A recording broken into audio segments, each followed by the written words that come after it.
What if I told you that a single strike could bring an entire nation's airports to a standstill? This is Kenya News Update today. Coming up, you'll discover how a tense standoff between airport workers and the government was resolved at the 11th hour and the hidden safety crisis that almost took off.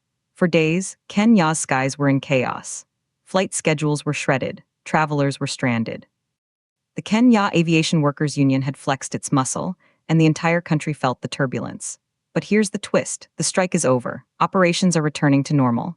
And the deal that ended it all reveals a deeper story about the people who keep us safe in the air.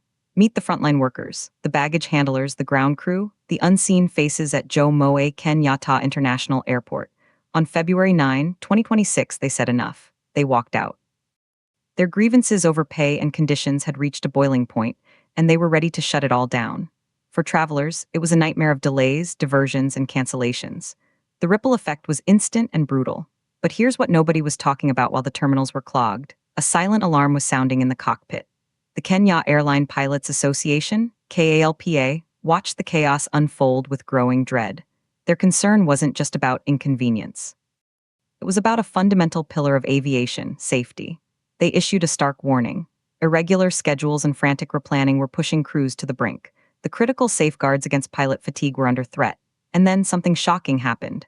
While passengers slept on airport floors, a crucial negotiation was underway. The union and the transport ministry sat down.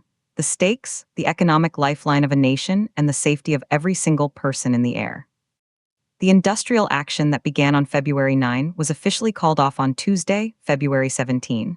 A deal was struck. The government agreed to address the workers' grievances through upcoming collective bargaining agreement talks. The union stood down. Relief washed over the airports. But here's the part that will blow your mind. The pilots' warning still echoes in the hangars. They stress that fatigue management is non-negotiable. Strict adherence to flight duty period limitations and mandatory rest is essential. These aren't suggestions. They are the iron rules that separate a safe flight from a tragedy. So, while operations normalize, a critical question hangs in the air, heavier than a 747. Did we just avert a travel crisis, or did we narrowly miss a safety disaster? Some say the deal is a victory for workers' rights and common sense. Others hear the pilots' appeal and wonder if operational pressure came dangerously close to clipping safety's wings. The immediate crisis is over. Flights are taking off. But the tension between running an airline and running it safely remains. The agreement promises future talks, but the pilots have drawn a line in the tarmac today. So we're left with this: a strike called off, a deal made, a warning issued. Do you think the resolution puts passenger safety first, or did economic pressure win the day? Drop your take in the comments. Subscribe to Kenya News Update today for more breaking news that impacts you.